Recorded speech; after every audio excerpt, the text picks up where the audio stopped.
They're showing all the replays of Pete Alonso. Testing 1, 2, 6, 9. Testing. We are back. How's it going, ladies and gentlemen? Good evening from the mid-sack here in lovely Magnolia Green, where the air is always crisp. I'm RJ. That's my partner in crime, Tom Izzo. Welcome to IDD. That would be I Don't Disagree, which is a load of crap if you've ever heard him and I speak. It is Wednesday. We are just after the 4th. The remnants, people are probably just getting back to normal here on the 6th of July after what I hope was a great, healthy, happy, and fun festive weekend for all of you out here on America's birthday. So lots to get into tonight. We'll start with baseball. Both our teams are taking it on the chin right now in big series. Right now the Red Sox are currently getting ramshackled 6-0 to Tampa, who they have a one-game lead on for the wild card, but it doesn't look like that's going to last at the end of the night. They're in the 6th right now, and Tampa had the bases drunk, so the floodgates may be opening any second. Thankfully for me, I have a bar refrigerator literally within arm's reach of me. So it may come to this at some point. Meanwhile, the Mets are down. What are the Mets? What's the score right now at the Mets? It's 3-2. All right, so they're actually in the game. So this is more. They have a Donnie. At least they have a shot. They're playing an atrocity in Cincinnati, and they're facing a rookie pitcher tonight. Who, it's funny because earlier in the day they flashed a stat on the screen. I saw Mets, Cincinnati, New York, and it showed the guy's stats. Last 4 games, he's got a +8 ERA. Ooh. So, of course, he throws 6 innings against the Mets, only gives up 2 runs. The Mets have 10 hits against them in 6 innings and only score twice because they're 2 for 8 with runners in scoring position tonight after going 0 for 8 last night. So, counted up, that's 2 for 16 over the last games. Over the last 15 games, they're atrocious. They're batting like 165 with runners in scoring position, and that's why they're not playing well. That's a recipe for disaster. Right? Yeah. So we will start with that. So also, we're going to delve into you. If you notice my attire tonight, for the first time in I don't know how long, I'm not mad at the Celtics. I'm actually quite proud of them. But we will get into this night. The LA Fake Show has struck a blow in the all-time race here. They went after the free agent the Celtics had coveted and actually got him. So we'll delve into that. Plus, Zion Williamson pulling a rabbit out of the hat.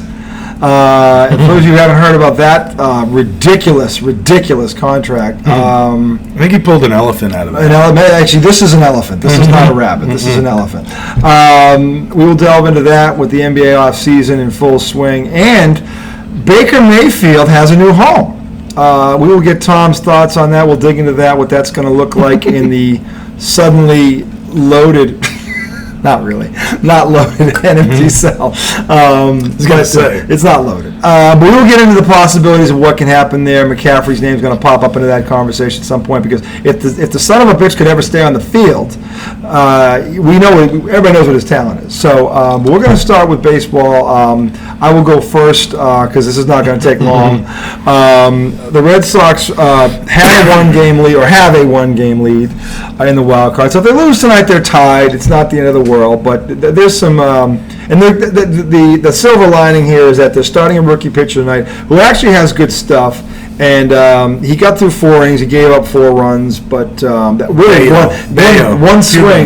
one swing was basically 3 of them. So I don't think he did all that badly, all things considered. But the damn bats are asleep again, which is that's concerning. And for whatever reason, the Sox seem to always have a problem hitting with Tampa. I don't know why. Well, Tampa has good pitching. They have good pitching, but the Red Sox seem to hit other good pitching, but for some reason they can't hit these guys no matter what. So, at least not recently. So, that right now is currently 6-0. At least that's what it was. It's 6-0. It's still 6. Oh, so going into the bottom of the 6th. So they got out of that inning before it got worse. All right, so they escaped what would have been, They closed the floodgates. They closed the floodgate for a minute. So the ship is still sinking, but they plugged a hole. In any event, I don't know who they've gone to the bullpen at this point. And right now, the top of who's coming up in the lineup here? They've got in the 6th. Let me see here. They've got. I don't think it's the top of the order. Well, Devers is out of the lineup. Bogarts is up right now. So Devers has been out of the lineup since last night. Yeah. They won the first game of this series, and then second game. He didn't. Devers and is it Verdugo? Verdugo was out, yeah. Both of them were out, and now Devers is out again, so that hurts them big time because Devers is But he's their best hitter. perennial MVP. Yeah, he's their best hitter. So they. I don't know if I should say perennial. Has he ever won it? No, but he's been good, very good, all-star caliber. But you know who they got in there? They got Bogarts, they got Martinez. Oh, actually, I'm sorry, Virgo's back in the lineup tonight. He's there. It's Virgo? He's there. But Jackie Bradley Jr. is there. Why did I say Verdugo? Cordero is there. It's really I don't know why you said that, but right now they've got 3 hits. You're not beating any team with 3 hits. I don't care who it is. Well, I'd rather have 3 hits with no runs than 10 hits with 2 runs. Either way, it's bad. True. You could be, but with the 2 runs, you're only down 1 run. You're still in the game. You can still win. And by the way, if you have 10 hits, that means at least you're making contact. Okay, the Red Sox have 3 hits, period. And their best hitters right now are Martinez and Bogarts, who are 308 and 315, and Duran, who's 360. They must have played. These guys are 0 for 9 between them. Well, lucky you have 2 300 hitters on your team. I have 3 300 hitters, and they Mets have 0. Yeah, unluckily, they're 0 for 9, the 3 of them right now. So, so it's not looking good right now for the Bo Sox. And if Tampa wins this game, they will be tied for the wild card. The only good thing about this is Toronto won today. Toronto was a game and a half back, so they're probably won. Yeah. Well, that was before today, so they'll be half a game. Yeah. So this is going to stay tight. You know, tighter than I'm not going to get into it. I caught myself, ladies and gentlemen. That's a sign of maturity. Tighter than a current NBA player's shorts. Okay. But the NBA players' shorts aren't tight. Yes, they are. How? They wear the short shorts. No, that's the old school. No, the new school's doing it now too. You know the guys that roll their shorts up, they wear the hoochie daddy shorts. Who's doing that? Dude, the Celtics aren't doing that. All right, maybe it's college basketball. None of the Celtics are wearing shorts like that. I don't know. Let me pull up a picture. Please do. Please get me a visual on this. I want to see this. I want to see the return of the grape smugglers because I want to know who voted on that.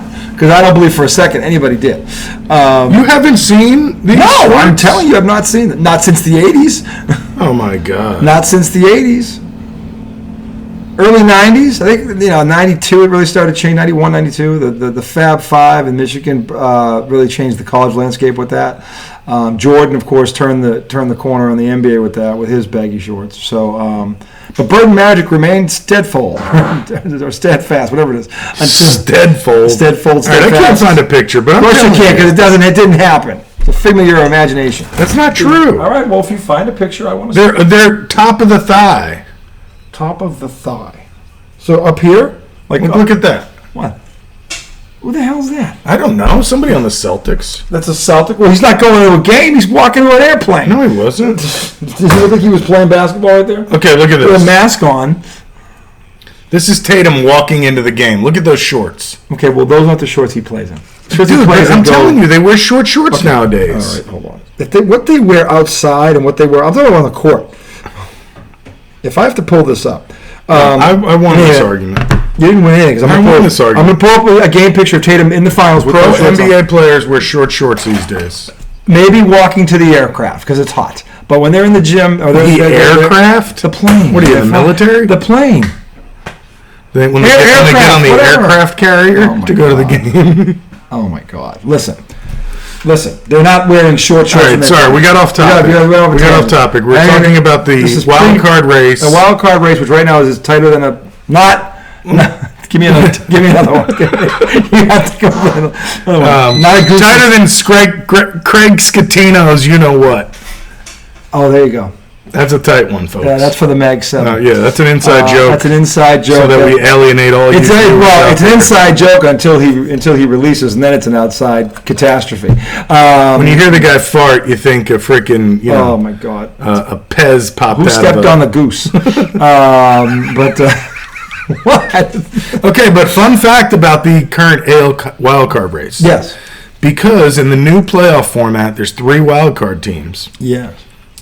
If the season ended today, all 3 wildcard teams would come out of the AL East. They would. Yeah, they would. And that's wild. That is wild. You get 4 teams out of 1 division in the playoffs. Well, I mean, the NL West is not that far behind. They could have 2 or 3 come out of there, the division winner. That's true. They're not as deep. They have the AL East is different. They have that 4th team. I don't think that's going to happen because I think the NL East is going to get 2 teams. Yeah, they'll get probably the Mets and the Braves. They'll definitely get 2. Or the Braves and the Phillies. I agree with that. If the Mets continue the way the Braves are playing, it's going to be the Mets and the Braves. The Braves keep playing like this. But the way the Mets are playing, it could be the Phillies and the Braves. That's what I'm trying to say. The Phillies are how far back are the Phillies? Phillies are 7 games back going into I'm not going to. All right, until the Phillies get to 3 games, I ain't panicking. You still got a touchdown lead on them. I'm not worried about 7 games. We had 10.5 game lead on the Braves a month ago. All right, and you're hitting this is the doldrum time. This is when it happens. A month long? You're still in first place. You're still in first place. You can't look. If Atlanta overtakes them for even a day, I'll listen to this crap. But until it happens, I'm not gonna. If Atlanta overtakes them, I don't know that they can catch them. Why not? Because of the way they're playing.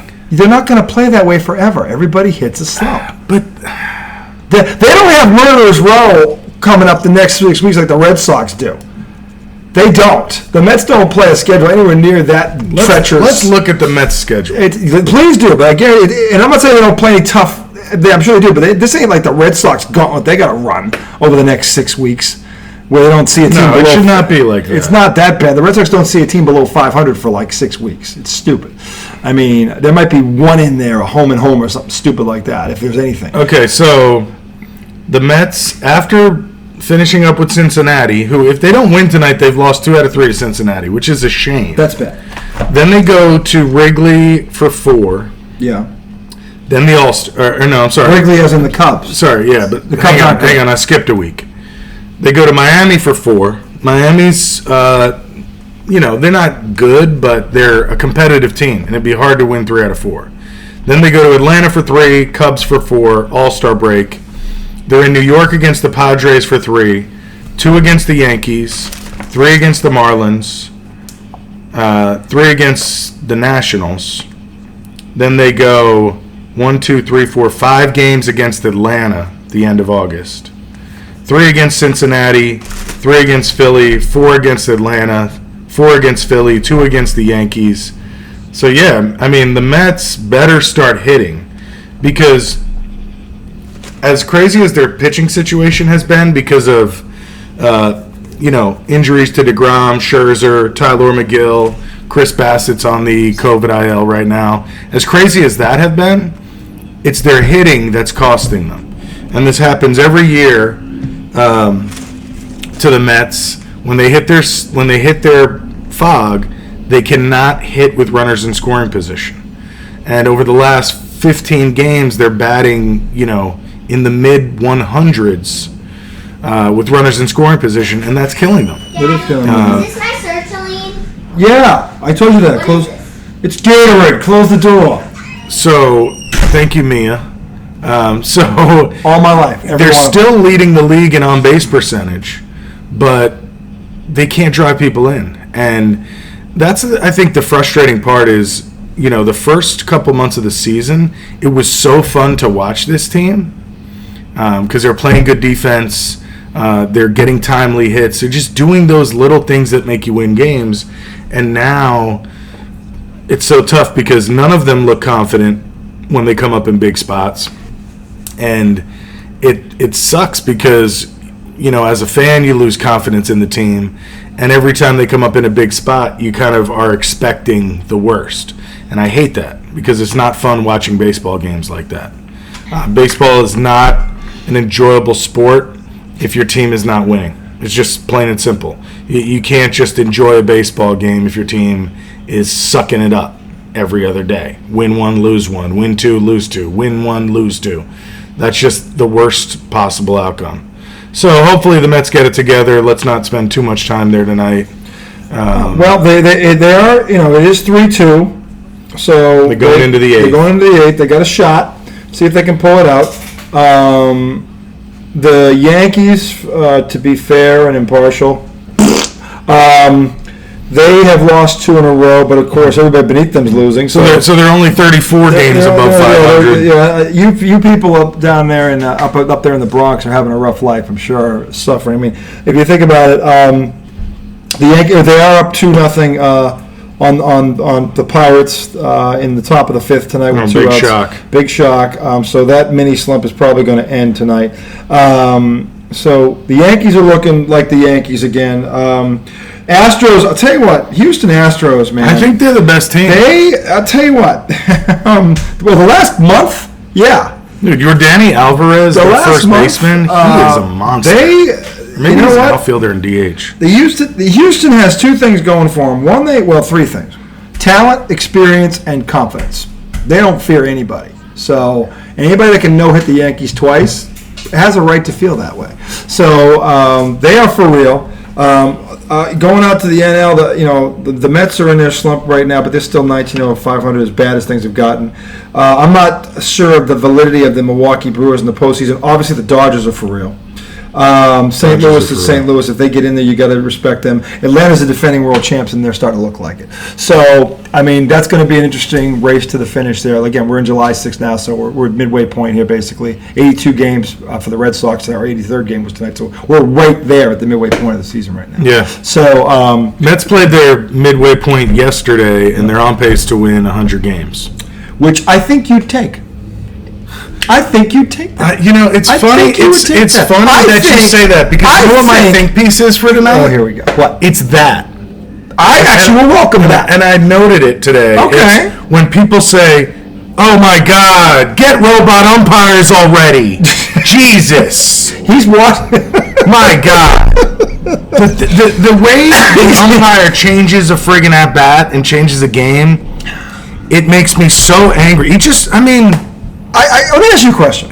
Guy just should have walked. Let me ask you a question. Now, I don't know. Maybe I'm the dumb one in the group, but when it comes to a casual business fan. But we all see now, because you always, when you're watching the game, you have the angle from behind the pitcher, so you see that in that strike zone, yes, square. Do the umpires not know it's there? No, it's not there. That's only on the TV. I know, but don't they know what the parameters are? If they can't, obviously. Yeah, but here's the dumbest shit ever. A guy's throwing 100 miles an hour. You got an old man hunched over, leaning over another man who's hunched over, and he's got to look and see what's a strike. With the mask on.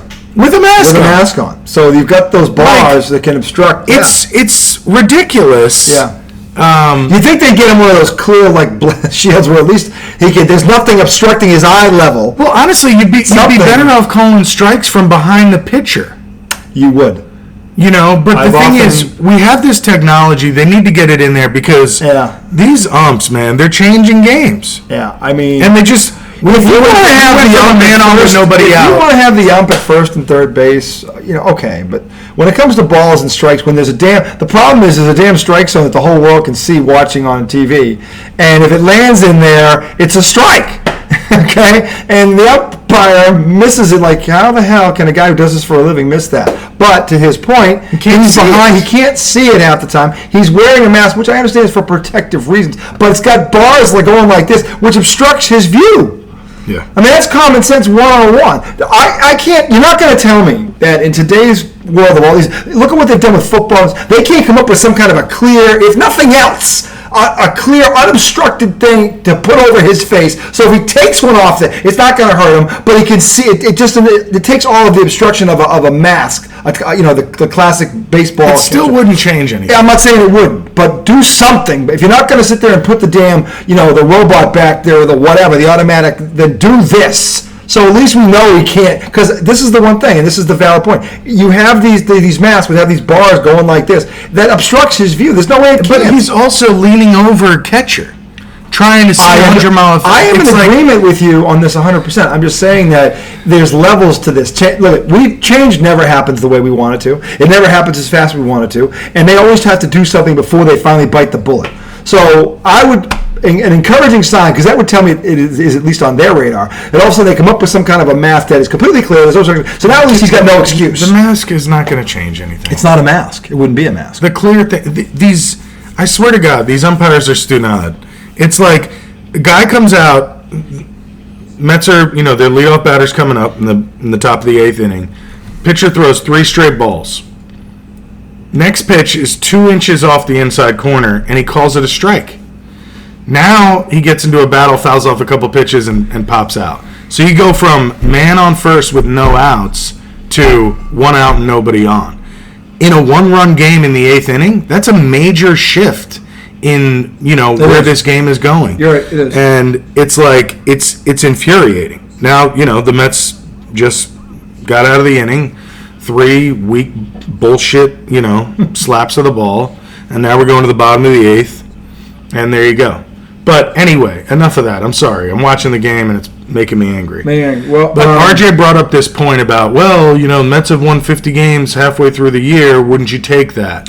We'll talk about that later. Save it for the think piece. We're not going to that yet. Well, I was just going to say, my think piece is, and I noted it today. It's funny that you said that on the day that I noted it.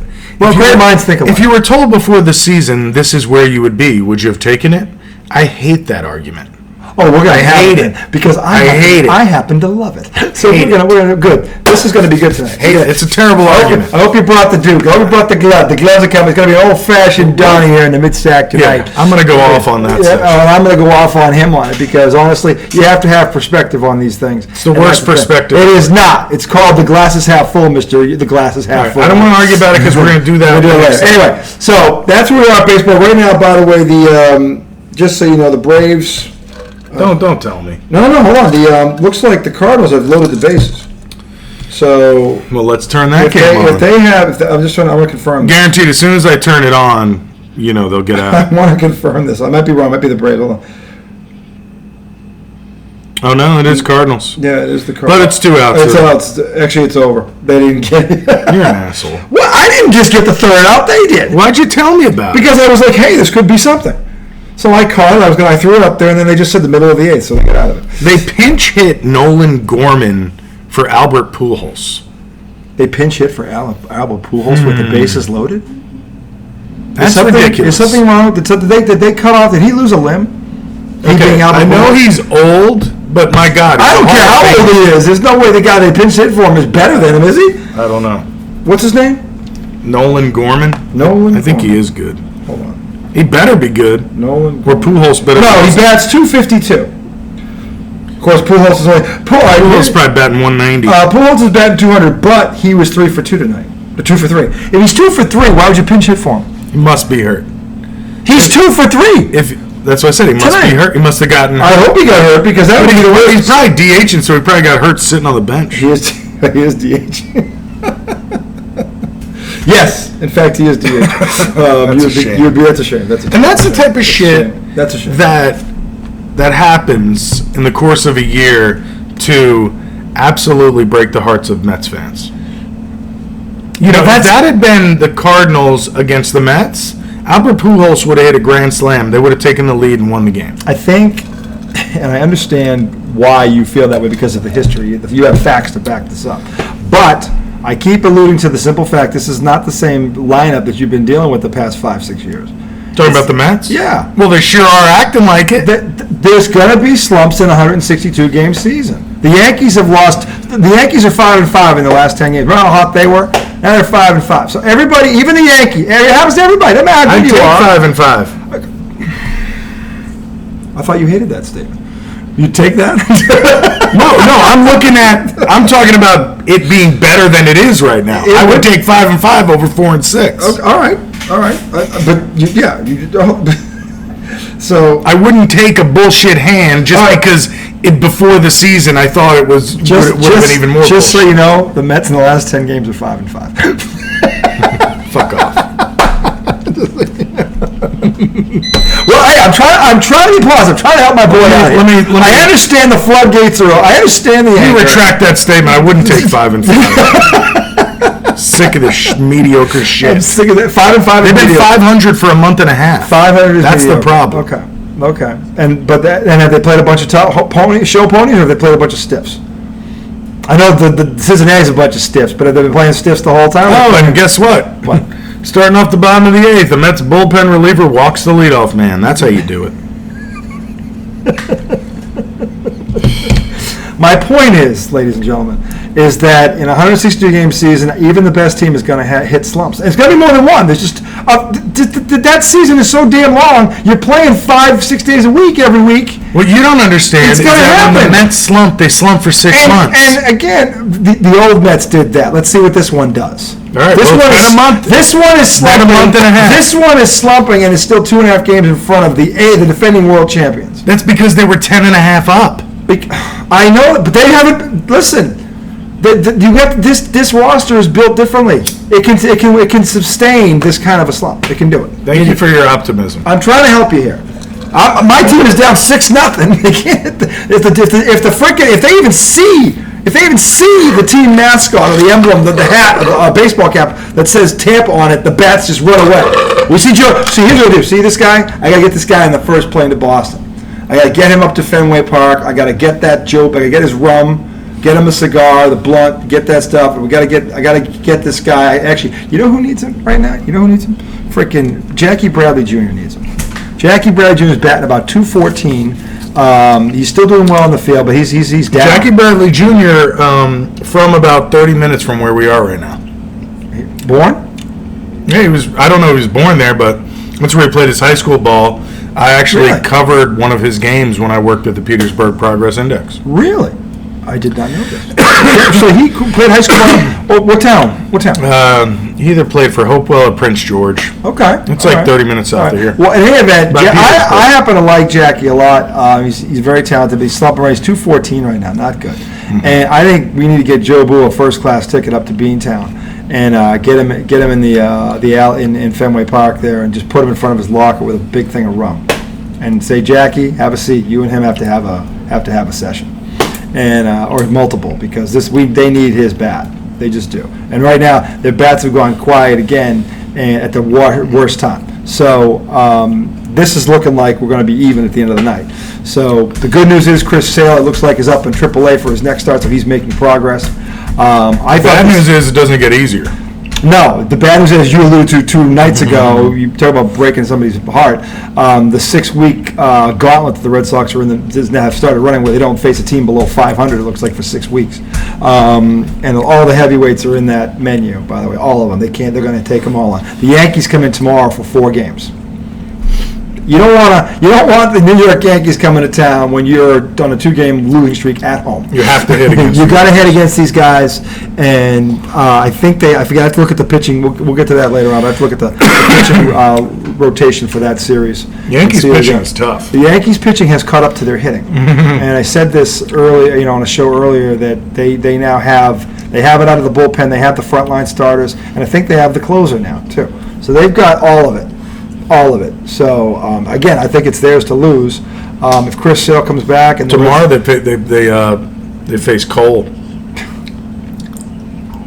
doesn't look good. The only thing that could save them is they're in Fenway where they can hit. And then the next day they face Nestor Cortez, Yeah. who's 7-3 with a 2.44. Yeah. He's pitching way better than Cole. The Yankees are loaded. This just in. The Yankees are loaded. Then they face Montgomery, and the Red Sox are trotting out their Which- TBD. The way this series may go, I may be loaded for 4 nights in a row watching it. This is the tough part. Friday and Saturday, Red Sox are TBD. Sunday, the Red Sox are TBD. That's bad. Oh, no, Sunday is Pavetta Is Pavetta? Okay. against Tyone, Yeah. who's 9-2 with the 3.60. I know. My God. This fridge may be empty by Saturday. The Yankees are ridiculous. They're ridiculously loaded. They are loaded. Okay.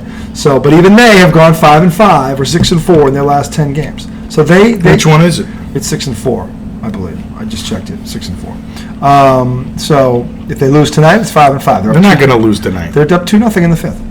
They're going to win 10-0. They probably will, but you never know. Stranger things have happened.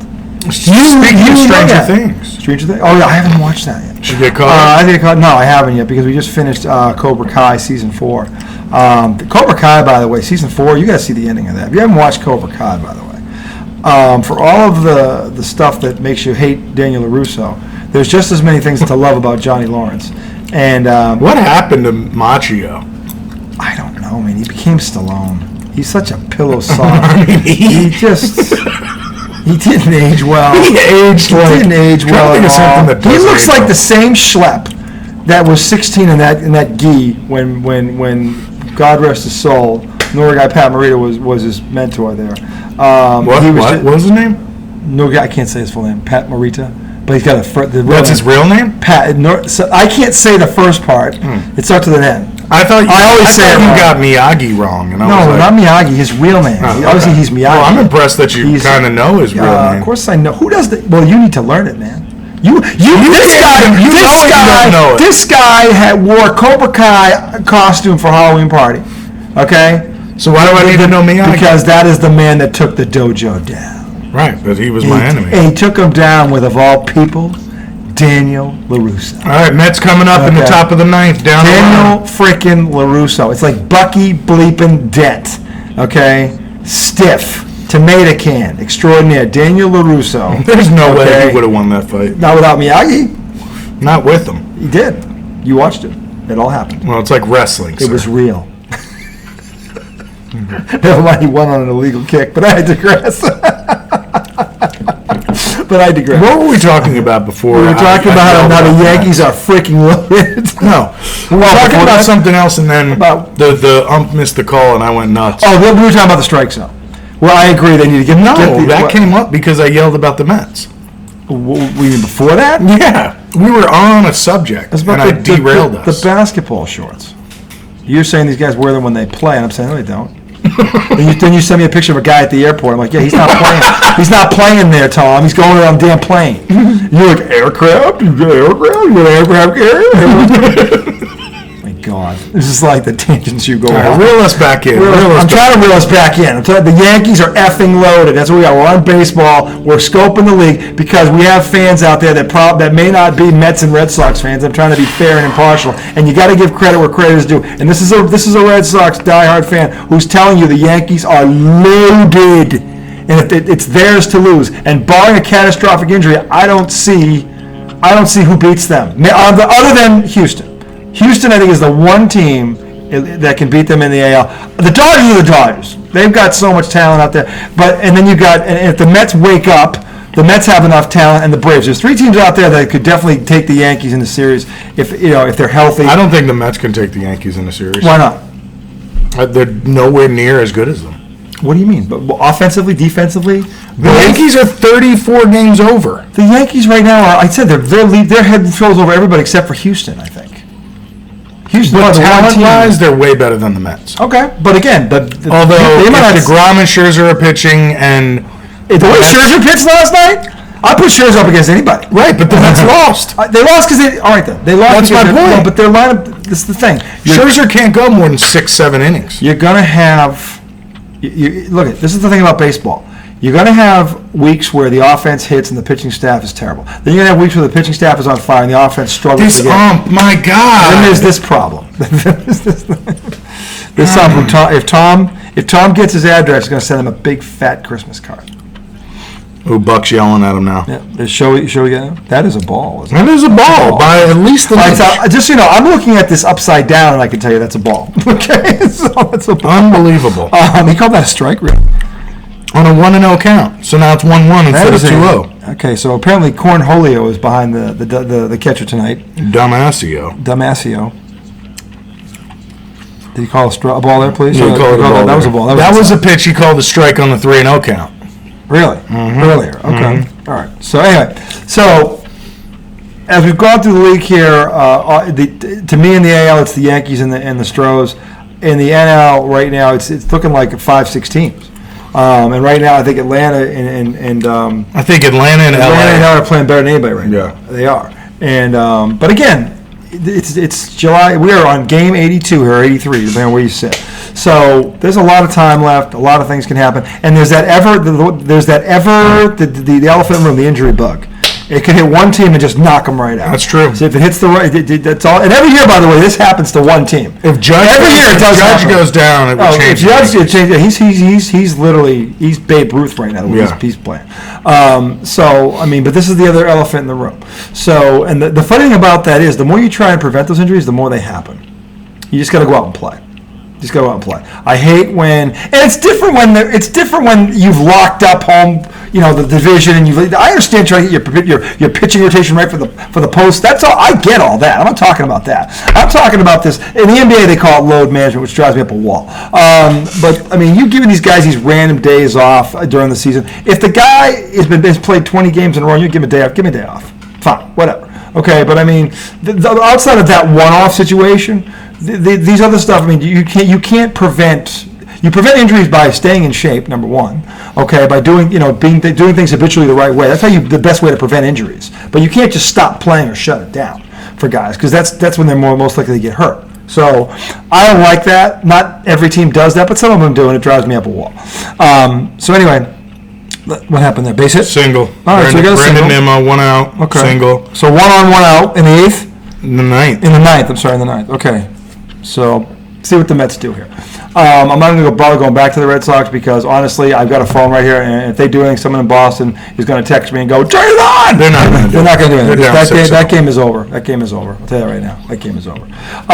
So with that, we're going to transition into the NBA. For the first time in weeks, I am able to wear this gear with pride again. I say that thanks to one Brad Stevens, who has not made a single wrong move as a GM since he took the position over last year. And that has extended into the offseason. They've made 2 moves that really fit what they're trying to do and have given them a much deeper bench, as Tom something definitely bad. Must have been that umpire again. No, just a fastball down the middle. We watched. Oh, the grapefruit. How far do you want to hit it? And the guy went, I'll pass. Yeah, every pitch. I hate when they do that too.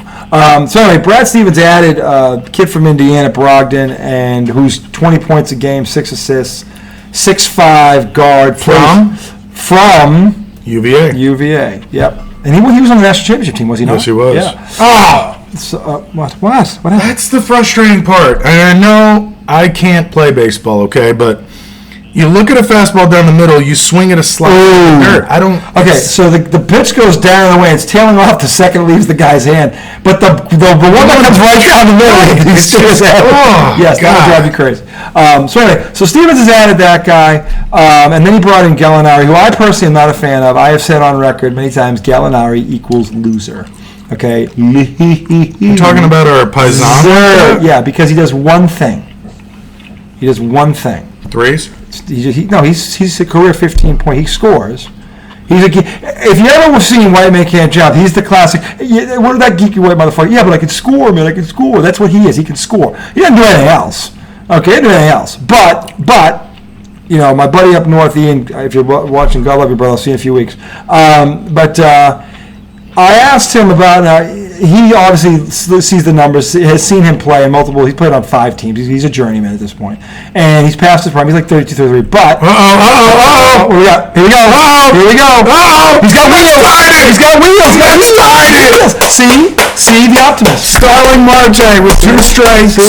See. Double down the line. Nimmo scores from first, and who would know that I was just destroying this team 2 seconds ago? Sounds like a fan. They're fighting back. They're fighting back. That's kind of how it works. Showing a bit of resiliency, I might add. It's great to see it. It's good to see it. So Stevens added him and Gallinari, which these guys are going to come off the bench, which gives Boston a very, very, very deep bench. They were 3 deep solid last year, 3 deep. They are now 5. Okay, they are 5. They literally can roll out a second 5 of a 20-point scorer, a 15-point scorer. Then you've got what's his name there? Who's the guy that comes off the bench there? Trent Williams, the shooter from Tennessee, the big 6'6" guy who guards like everybody and beats him up and can jack threes. You got him. Okay, and then you got Derek White, who came over from San Antonio. He averages 14 a game. This is your second 5. Wow. All these guys have been starters. These 3 of these guys have been starters in this league for years. Okay, so their bench right now is as deep, if not deeper, than any in the league. And the best part about it is they gave up nothing in their core to get it. This is where I give Stevens a ton of credit. He has orchestrated these moves very shrewdly, very subtle, under the radar, but he's adding pieces that fit what they do. 6'5", wing, 6'10", wing, can shoot threes. They need another 3-point shooter. They found him. They need another guy who can pass the ball 6 assists and create his own shot. This guy averages 20 points a game. He's healthy, comes off the bench. So they literally they've added 36 points to their bench. Just like that, okay? And anybody that's in the know in the NBA analysts, the analysts have all given the Celtics A+ ratings for these moves. And none of these, they're not sexy, but you look what these guys have done over the careers. Like, those 2 guys are now coming off their bench. With who? And Brogdon's a tough guy. Brogdon is a tough he's SOB. A tough player, he is a seasoned vet. He's a grizzled. I love grizzled. He's a grizzled vet. That guy's. What does that mean, grizzled? There's a I'm not going to give you the textbook definition, but the guy that gets that label, he's the guy that's been through. No, I understand in context what it means. He's been in a ton of. But why grizzled? Grizzle. Seasoned. Like grizzle to me is the fat on a steak, right? Or like the. Maybe grizzle is the tendon on a steak. It's that it's hard to eat. Yeah, the grizzle, the tough. So maybe he's grizzled because of grizzled vet. And if you watch, wow, that's what happened. What? Pete Alonso pop up behind the dugout. The chance to get his first RBI in 7 games. He's 4 for 4 tonight with nobody on, and comes up with a man on third and pops up to the catcher. Pete, I love you, but what the fuck? It's great to be a fan, isn't it? So anyway, so the Celtics made these 2 moves, and they were going after this kid from Washington, 6'10", last name I think is Baker, 24 years old, very athletic, ton of potential. Thought they were going to get him.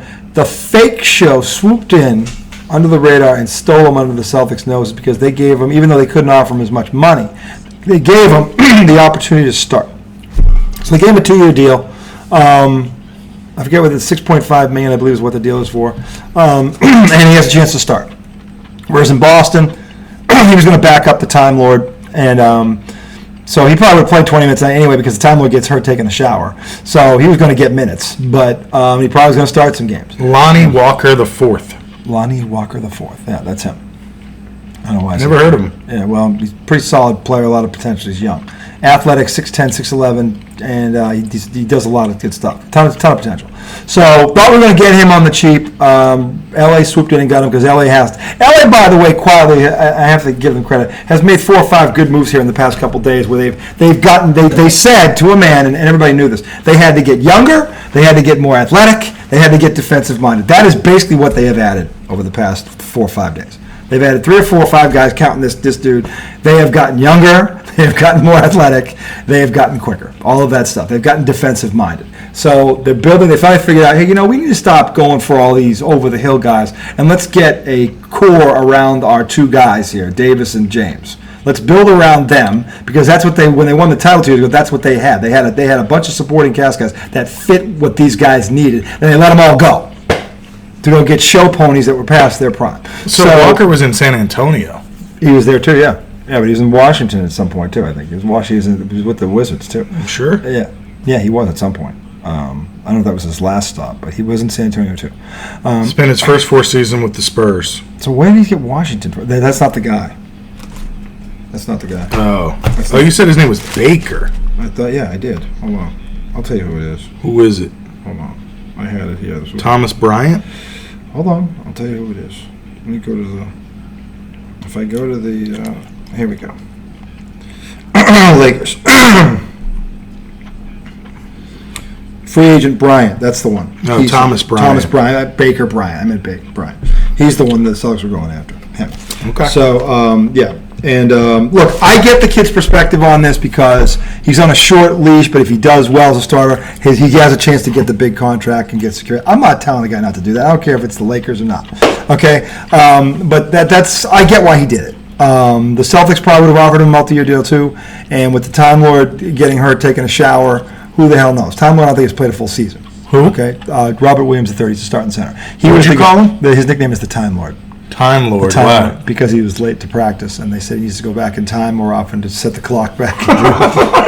So you can get a nickname for anything nowadays. It's incredible. I mean, I guess to the point, for those of you going segueing back to one of the great baseball movies of all time, Bull Durham, as Kevin Costner said to the Epi Calvin, the Luche there, Nuke Lelouch, you can do anything as long as you do it colorfully. So you can be late, and you can get a nickname if you do it colorfully. So, I mean, it's true. It is very true. A lot of good stuff in Bull Durham. Great classic movie. If you haven't seen it, check it out. Shameless plug. Anyway, so the Celtics have made these moves. The NBA has been going crazy. Beal, by the way, you Wizard fans, Bradley Beal showing a bit of old school, bit of loyalty. I applaud him for this. Signed a max deal to stay here with the Wizards. Yeah, a bit of loyalty. It was loyalty. What did he sign? The max deal. Did he not earn it? I'm not saying he not earned it, but don't say loyalty. Well, he plays when he's hurt. He doesn't take. He earned it. But loyalty is not signing a max deal.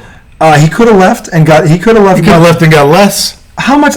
You think he still could have got a large deal somewhere else? Right, but it would have been less. Not that much less. But less. He's not going to look. Nothing against Bradley Beal. Good player. He is in a currently, and you Wizard fan. He is currently in a no-win situation. Right, but he signed because they gave him so a lot of money. if he all right, so instead of getting $231, he could have got $200 million, which you could make that up in endorsements. Nobody would do that. Why not? People have done that. I don't think the players' union will allow you to do that. He can go wherever he wants to go. They don't make him sign. Typically, the players' union don't want you to take less money because it hurts the rest of the players. If it's $200 million versus $200, the players' union isn't going to give a shit about that. $30 million? Yes, they will. No, they will not. If it's $100 million versus $200, then they're going to give a shit. That's a large $31 million. Stop it. No. That's a lot of money. Guys have done this recently. They're taking less money. I don't have them up and pulled up. Show me who. I'm not going to show you who right now. The players I know people have done. Yes, I can't. You don't know anybody who's done it. Yes, I do. You keep them right there. There are guys who've taken less money to go on TV chance to win. Less money. $30 million less. If you $200 million, if you settle for $200 million, who here is going to have a problem with that? Nobody. No, I'm not saying a chance to win. People. And by the way, that's not going to be his last contract. The players' union does not like it when guys do that. I don't care what they like. They can't stop him from doing this. What I'm saying. They can definitely put pressure on a guy. Oh, really? They're going to send over Moose and Rocco to help him find his checkbook? Okay. Whatever. You're acting like the players' union has no power? I'm saying the players' union can't prevent you from signing where you want to go. That's true. They can't. They can encourage you to do something, but at the end of the day, it's your decision, is what I'm saying. So my point is that Bradley Beal took the max contract to stay, which he earned it, but he could have gone somewhere else for $200 million and got that too. Because there are other teams out there with that have two max contracts, and they have one sitting there dangling they could have given to Bradley Beal. My only point was, let's not say signing a $230 million deal is being loyal. He is staying with a team that he has never won with, that has no chance of winning. And money he's going to make $230. He's been making money his whole life, dude. He's going to make a lot. Money is not going to be Bradley Beal's problem in life, ladies and gentlemen. He's going to make money no matter where he goes. Okay? And if he stays healthy and has longevity, he's going to get another contract after that one. So you don't know what the hell's going to happen. Not for $230. He can still make up $31 million over the course of 10 years somewhere. You can do that. They renegotiate, they restructure, they add bonuses, they add incentives, they do all kinds of other shit, and there's all stuff they do off the court as well to make up that money. There are many ways to make up that money. All right. Look, bottom line is, all I'm saying is, if my girlfriend goes to leave me and I say, "Hey, here's $230 million," and she says, "Okay, I'll stay," that's not loyalty. This ain't your girlfriend. You don't have that. You don't have that kind of money. Okay. And listen, it's a hypothetical. If you have to drop $230 million to get a woman to stay, you got different problems. That's what the Wizards had to do to get this guy to stay. Yes, they did. He's an all-star. He's an all-star. Look, my only point is it's not loyalty. How do you know? Yes, it is loyalty because he could have gone somewhere else, made almost as much money, and won. He couldn't have gone somewhere else and gotten a max deal. Yes, he could have. There are other teams out there that could have offered him a max contract. I thought only your current team can. No, they can offer you the high. There are different levels to a max contract. So they gave him the highest. They gave him the highest, man. But so no other team could have done that. They can offer him $200 million, $215 million. That's not $230. I don't care. It's not. It's in the ballpark. It's in the ballpark. It's $30 million is not in the ballpark. Yes, it is. And you have plenty of ways to make up $31 million. And by the way, you know the fastest way to make up $31 million? Win. Win. Because if you win, guess what happens? You get all kinds of other deals. You're arguing a different point. No, I'm not. I'm arguing loyalty. He could have left and still made $200+ million somewhere else. He could have done that. He wanted the money, though. No, he wanted to stay here. And lose? No, he didn't want to be a guy that jumps around. And then here's the thing. They have told him. So he's loyal. Will you let me finish? They're going to lose. They're going to lose. What they have told him is they're going to build around him. If he goes somewhere else, he can still make $200 million, but he ain't the guy. He's the number 2 guy. He wants to be the guy. And here he can be the guy, and they can build around him. That's your incentive. They're going to build around me. They're going to play the offense I want to play. They're going to maximize me, and they're going to bring in pieces to fit what I do. That's a whole different ballgame than you going to be LeBron James' sidekick, or somebody else's sidekick, or Damian Lillard's sidekick. He wants to be that guy in Washington, and he can't. Hasn't he already been Damian Lillard's sidekick?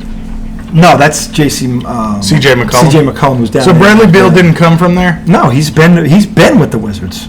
It's the only team he's been with. Okay. So he's showing some loyalty there. I'm not saying he's not taking the money not too. Not showing loyalty. You don't believe that, Robert. Again, the Tom has a turban up at his house where he puts it on. He can read everybody's mind. He can tell you what you're all thinking. He can tell you everything. He can tell you what a guy who he's never seen except on TV. A turban, he can tell you what he's really? thinking. Well, a turban, yeah, turban. It's the Swami. Outdated joke. The Swami. He knows all. Questionable at best, that joke. So is your take. Questionable at best. No, you don't know. Yes, it is. You don't know what he's thinking. You don't know what he's thinking. You have no idea what he's thinking. Neither do you. Yeah, I heard. I'm sorry. I took him at his word. What did he say? He said he wanted to stay here. He wants to remain where he wants to play. He doesn't want to go somewhere else and bounce around. He wants to stay in one place. Okay? And they're giving him that opportunity. They're going to build around him. He wants to. Here's the thing. This kid also understands something. This is a word that falls deaf on his. It's called legacy. If you build a champion, if you build I think he's going to have a legacy in DC. Give me a break. What are the last 20 years in DC? Dude, what if he wins a championship here? What would that do? What if the Mets win the World Series? What would that do? Legacy. Now you're talking legacy. What does it do for your legacy? What ifs are nothing? Do you know how much? Do you know what the stock where he would rise in people's lives if he the guy that stayed there and built a champion there, didn't do what these front runners do and go to a team that's ready-made to win. Okay? Because we don't hate those people. I'm one of them. I hate those people. Okay? See, I don't mind those They have no spot. Really? Kevin Durant. I don't mind. Kevin Durant. Bullshit. You said it yourself. Kevin Durant, because he didn't listen to him anymore about crying, now lists his top two trade targets, Phoenix and Miami. What he did to the Nets is weak. Yes, it is. And that's what I'm talking about. Okay? He left Golden State supposedly to build his legacy. He hitched his wagon to the wrong horse. Big surprise. Like anyone with a brain thought Kyrie is a winner. Okay? He hasn't done shit without LeBron. Okay? Boston got better when he left. Okay? Other teams got better. I mean, please. And Kevin Durant, who doesn't study his history clearly, didn't understand this crap. You listen to Kyrie Irving, ignored the evidence, and listen to this freaking fraud Kyrie Irving talk him into this crap. And now, because management tuned him out after 3 years of losing, how dare they? How dare the guy do that? Now he wants to be traded? Oh, no, he didn't want to be traded. He wants to be traded to Phoenix or Miami. What is that going to do for his legacy? Tangent on KD. No, but that's my point about Bradley Beal. He's not doing that. All right, he's a Penguin. He's so loyal that he signed a $230 million. Obviously, money had something. He's the Penguin of the NBA. The difference between you and I is the Penguin of the NBA. The difference between you and I is aren't Penguins loyal? I don't know. Right? They're monogamous, aren't they? You're asking me if a penguin is monogamous. No, that's why I was calling him a penguin. Are they? I don't know. Look, they are. But you know, like the male, like you jumped down my throat for taking a guy at his word, okay? For doing the exact opposite of what Kevin Durant's been getting trashed for. And I'm not saying the difference is I understand money played a role in this. They could offer him the most money, but that's not the only reason he stayed. He doesn't want to be Kevin Durant. But my point is, if they offered him $150 million and he could have gotten $230 somewhere else, he would have went and got the $230. First of all, they would not have offered him $150 when he's the best player they have. I understand that, but we're talking about loyalty. He's got everything they've asked. He plays when he's hurt. He's done all the things to earn it.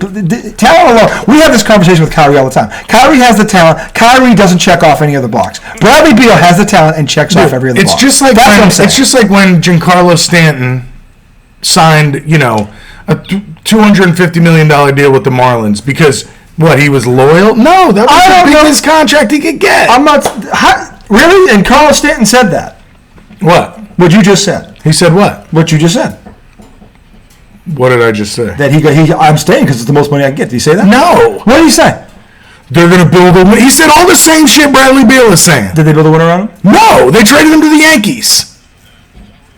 Well, anyway. And that's what's going to happen to Bradley Beal. Is he going to trade to the Yankees? Yes. The Yankees don't need him. And he's going to back cleanup. And the way the Yankees are going, 30 homers. 300.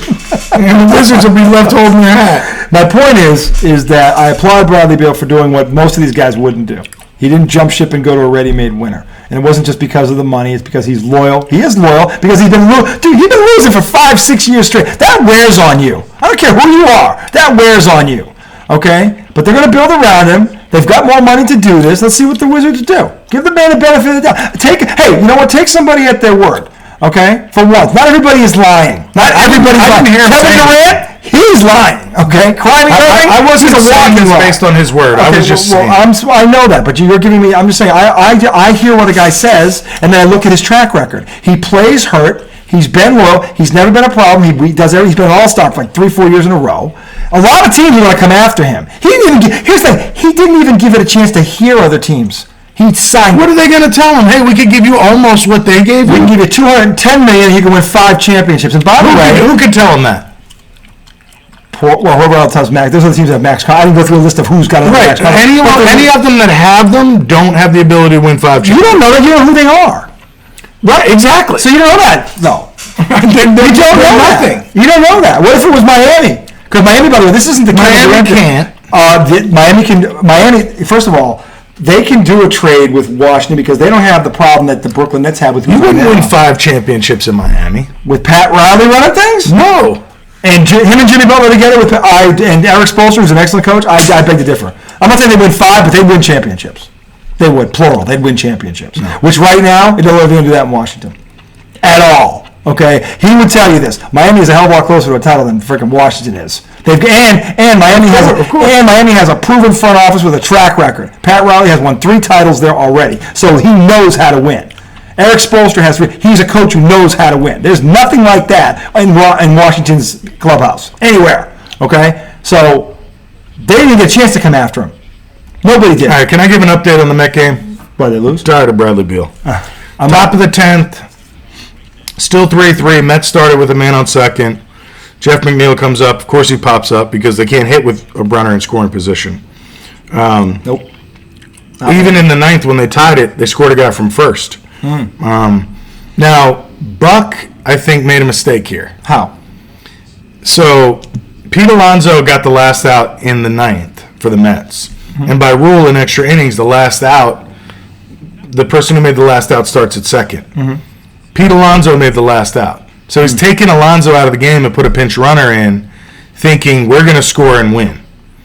But what if they don't score? Then their best bat is out of the lineup.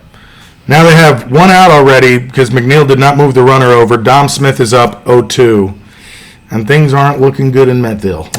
What I would say to that back in the this. doldrums. I'm not opposed to them taking out a hitter. I am opposed to them taking out their best hitter. I don't believe this is a scenario when you're late in a game where your best option is to take out your best bat.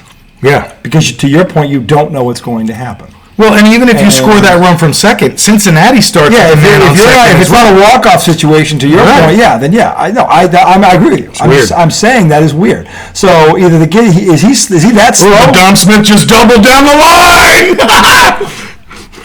Maybe he was right. Hey, if I would love for Buck to be right, and I'm wrong because I'm an idiot. Maybe he was right. That's why you can hear it. That's why he is sitting on there and Tom is sitting here. Right. So, anyway, last part of this. That was a hit with runners in scoring position. I'll eat crow. Dom Smith did a good job. Yes, true fan. I'll eat crow for the win. I'll eat crow for the win. We're all wrong. I'm like that. Everybody's like that. I'll eat crow for the win.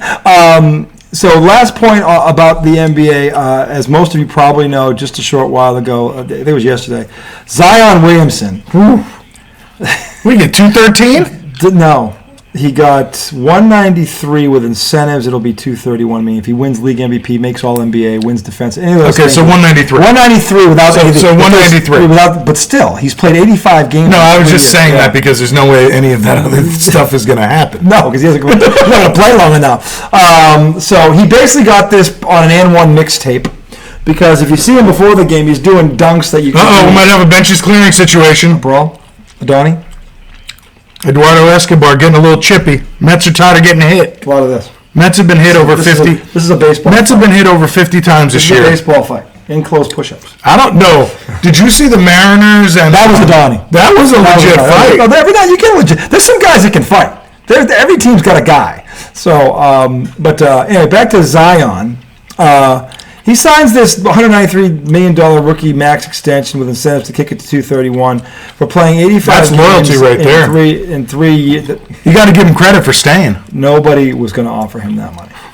He had no option. See, Bradley Beal had other options. This guy doesn't because he can't stay on the court. Okay, by the way, here's a thought. Here's a thought, Zion. You are 6'6", 285 freaking pounds.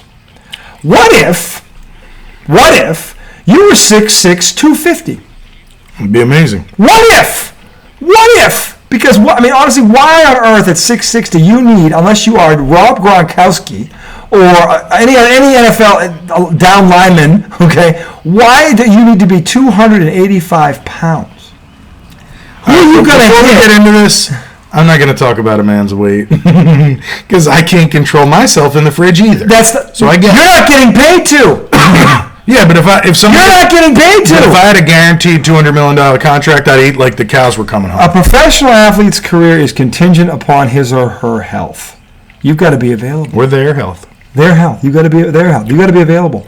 When you've played 85 games in 3 years and you check in at 285, so there's a problem. There's a chromosome missing. Something is not right. Okay, and they still gave you the damn money. Now the Pelicans made the playoffs without this guy. And by the way, they have Ingram, they have McCollum, they got a young all-star, and they got a vet. They got pieces down there. If Zion could actually stay healthy, they might have something next year because they got those two already. And Ingram is only getting better. He's gotten better every year. I would love to see Zion play good. He's awesome when he is on the court. This is nothing to do with his ability. 27 points a game the last time he played a season. 27 and 10, by the way. 58% sure. This ain't about his ability. We know what his ability is. That's why he got the damn. He didn't get it on his playing. He got it on his potential because when he plays, that's what he's capable of. But still, you have to have clauses in there like, first of all, you're playing at 250. I don't give you. If I'm going to give you $193 million, you're going to play at 250.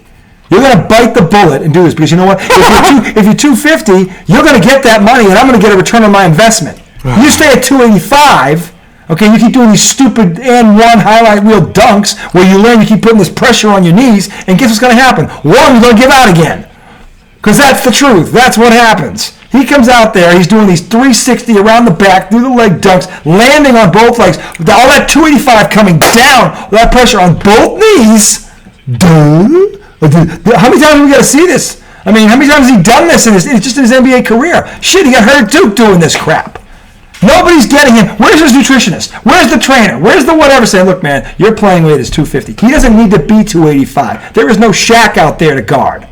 There's nobody out there that needs him to be 285. There's nobody. Okay, nobody. Yeah, most guys in the NBA are pretty thin. Most of them. You get the one-off every now and then, but that guy's like 6'10", 7 feet usually, not 6'6". Okay, again, 6'6" guys like that are in the NFL, and they're in a three-point stance most of the time. Okay? Did the Mets get the lead? The Mets 2 runs. 5-3. James McCann batting 171 just drove in a run. That's another hit with runners in scoring position. Once again, let's go Mets. Glass is half full. Glass is half empty. No, I'm all the way full right now, baby. I'm optimism. You might have a victory beer the way this is going. That's right. He might get an overrated Sam Adams. Victory beer on a cleanse day. Oh, your cleanse day? Oh, this is my second half of back-to-back. Oh, good for you. Kind of deserved a beer. You kind of do, yeah, but they do. So anyway, that's my take on this. I understand Zion's talent. I don't understand that amount of money for a guy who's not available. Yeah. And it has a history of not being available. And you guaranteed $193 million. You know what that guarantees? He's not going to be available. That guarantees it. The incentive. Invest in the support to get the guy's weight down. They better be. They got to. They better be. No, they must be. I can't believe I'm the only person on this town on this planet that says that looks at him and goes, if he was 250, even 260. There is no reason for him to be that big. I know. But I'm trying to compromise here. A guy 6'6" is normally between 220 and 230. He's 285. What about me, though? I'm almost 6 foot. You, 270. I reiterate, are approaching 40, have a receding hairline. Okay? F off. And you're what? You're not alone. Okay? You are not alone. I am here with you. Thank you. But I'm not a pedophile, so I'm not going to continue to sing this drivel. Moving on. Anyway, Zion 250, I think, stays on the floor. Plays 60, 70 games, and the Pelicans are a real threat. Because with him on the floor and those other two dudes, McCollum but if you haven't been watching Ingram, CJ McCollum, yeah, he's the other. CJ McCollum, the one who came from Portland. They've got him and they've got Ingram, who came. He's another Dookie. That kid's gotten better every year. Okay, you got 3 potential All-Stars there. You got 3 potential All-Stars. You are a contender. Well, they have. Where's Lonzo? Lonzo Ball. He's in Chicago. Oh my God. God, I'm lost. Well, Chicago was, before Alonso got hurt, Chicago at one point was the number one seed. Okay, but so he was there doing well. Those brothers in Charlotte. Yes, and he's I doing get well. Charlotte confused with the Pelicans. Well, yes. Because I think the Hornets went to New Orleans and then, like, came back to Charlotte, right? The Charlotte Hornets, the New Orleans Hornets. I don't think so. I don't know. Possible. I don't know. No, like they went to New Orleans and became the Pelicans. And then Charlotte got in the franchise? Mm-hmm. But maybe They I'm might wrong. have. I don't, Let's see. we'll look it up. They might have. That's possible. The history of the Pelicans. But anyway, my point about the Pelicans is this. If this guy gets in shape with what he's got around him, they have a shot next year. This team is ready to win. They won 6 games in their first playoff series. They didn't have him. If they had him, what could they have done? Okay, because and by the way, Ingram is nowhere near his prime. He's getting better every year. So you have a dynamic duo, much like you have in Boston, that's ascending potentially, if this guy can get into shape. So I hope somewhere in that literature. Oh baby! Happy Tom is much better than Depressed Tom. 3-run bomb from Brandon Nimmo, and the Mets lead 8-3. See that, John? That's called the They're flood. starting to hit. The floodgates. The floodgates have opened. The floodgates have opened. So anyway, Sorry. That's all right. No, don't be sorry. That's your team. I'd rather you happy than depressed. And I do have a tidbit about the history of the Pelicans. Okay, we'll get to that. All right. So my point is this: if you're a Pelicans fan, which you should be, they're a playoff team, and they've got a lot. The future is bright for them if they can get this guy healthy. I understand them keeping. I'm saying let him go, but 193 guaranteed. That's a lot. That's a lot of money for a guy who's played 85 games in 3 years, and you guaranteed that money, which tells me there better be some serious stipulations. Again, I haven't read the contract, but somewhere in that literature, there better be something about his conditioning. There better be a page. That's a good point. There better be pages about, you need to be here, though, by training camp. And they need to be here by midseason. He needs to be getting into shape and staying in shape. The one thing I will say about LeBron, I give him a lot of credit for this. LeBron James never gets out of shape. Kobe Bryant never got out of shape. Well, LeBron's a professional. Yeah, well, this guy is also a professional. No, not in work ethic. No, he acts like one, but he's not one. He's not one. When you're coming out and doing those stupid dunks after you had knee surgery, that's not smart. Yeah. That's not smart at all. Okay, and where's the agent? Where's the coach going? What the hell are you doing? I'm not interested in that. That doesn't get me a win. That doesn't do anything. Yeah. Okay, what's that going to do for us in the playoffs? Nothing, because you're going to be in street clothes. Nothing. Okay, I don't care about that shit. But see, that's the tough part about his physical situation, because he plays like his hair's on fire. I mean, he's all out. This he's too big. It's not about his effort. He plays hard. I'm not saying play hard. No, I know. I'm saying he's got to get a conditioning coach. He's got to get on a nutrition system. He's got to get his priorities in order. Maybe you should call him. You could work with him every morning. I would definitely work with him every morning, and I demand a hefty $8,000 a day. I would demand a hefty ransom. I'd be like, $8,000 a day. I'm going to get you in the best shape of your life, and you're going to stay that way. We could have him on the show at night. He could stay at the house. He could thank me for getting his fat. He seems like a good guy. He's a good dude. As all accounts, he's a good dude. I don't have a problem with the kid personally. I'm just saying he's a Dookie. I'm a Duke fan. I think I'd let Zion stay in my house. No, you wouldn't, because you eat your whole refrigerator in one night. Yeah, but he could buy me new groceries in I would assume he would. So the bottom line is, I'd only charge him $1,000 a night. The problem with him is his durability and his conditioning. And how does this keep happening? How does this keep happening? I understand it happening because he's been in the league 3 years now. Rookie, I get. 3 years in, I don't get that. So hopefully in that 50-page contracts, whatever it is, there's a paragraph or two or 10,000 of them on weight, conditioning, nutritionist. He's not going to sign that though. For $193 million, he might. But here's my question: is if it's in there, do you think they had to offer him that because if they offered him any less, he would have left? Because who else would have given? I guess there are guys out there that have that money. There are guys out there there are teams that have that money available, and they've got a max contract. But every team has 2 max contracts. If you delve into the luxury tax, if you want to go that way, you could potentially have 3 max contract players. So the money's there. It's just how you figure out a way to incorporate it. All right. What's more interesting than his weight is the history of the Pelicans franchise. Okay, let's tell me. Which I happen to be right on this one. Oh, see that? The Pelicans were established as the New Orleans Hornets. Oh, that's right. In the 2002-2003 season, when George Shinn, the owner of the Charlotte Hornets, relocated. So they were the Charlotte Hornets first. They were the Charlotte Hornets. Then they moved to New Orleans. Because remember, Charlotte was LJ, Lonzo, Muggsy Bogues, Del Curry. Those that's right. Boys. So they moved Rex Chapman. Yep, those boys. Rex Chapman was on the Hornets? Yeah, he was. He was on the Hornets, yeah. I remember him on the Bullets. Yep. Yep. So they moved to New Orleans, and were still the Hornets. Mm-hmm. And then I guess they changed their name to the Pelicans sometime later. Yeah, and then Charlotte got a new franchise.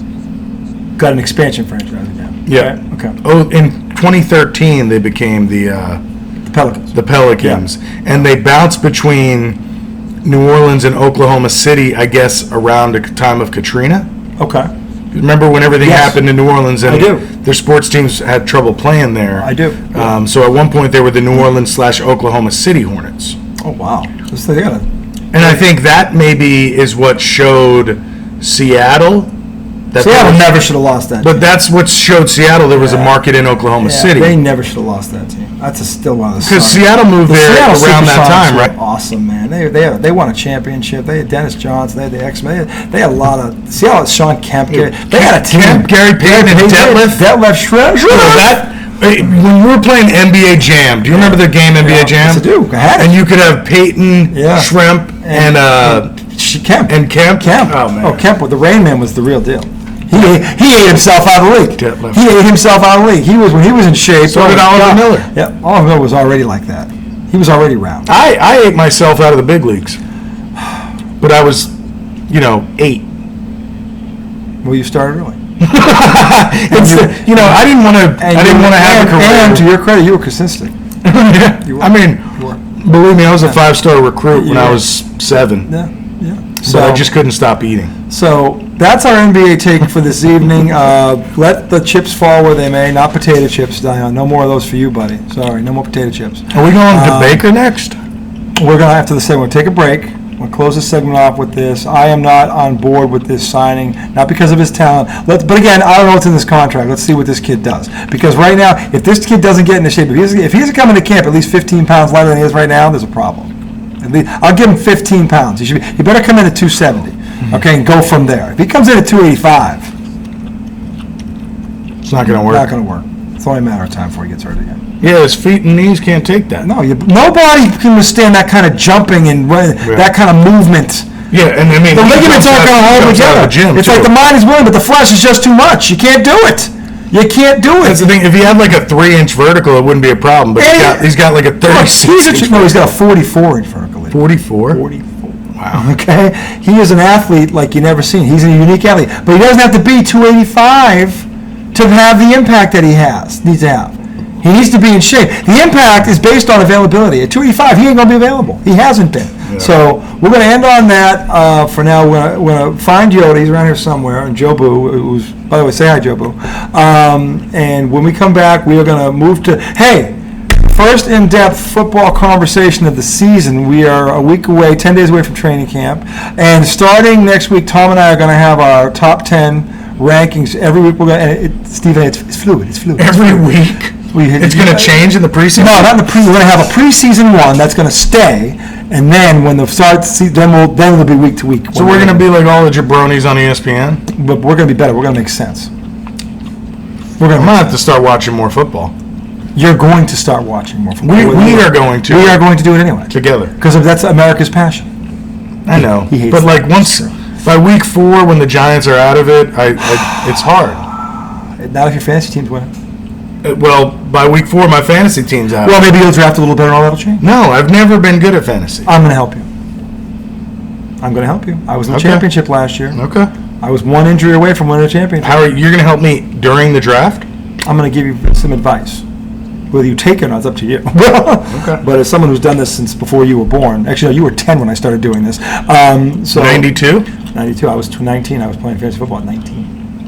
I didn't realize there was such thing as fantasy football. Yeah, well, we didn't have all the computer. We literally did it on notepads. We went to we had these were when draft parties were draft. Well, fun fact, he did it on notebook paper 2 years ago. Yeah, because I've been doing that since I was 19.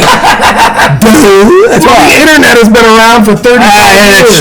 Look what kind of trouble. Look what kind of shenanigans happen now with the internet. Look at this crap. Look at us too. I mean, anyway, so we're going to find Yoda. You go find a nice frosty cold beverage and that late night snack, and we'll see you guys in just a short bit. All right. Mets win, 8-3. Glass is half full tonight for Tom and Newt. Who's a big winner? Tommy's a big winner. Tommy's a big winner tonight. We'll see you in a bit.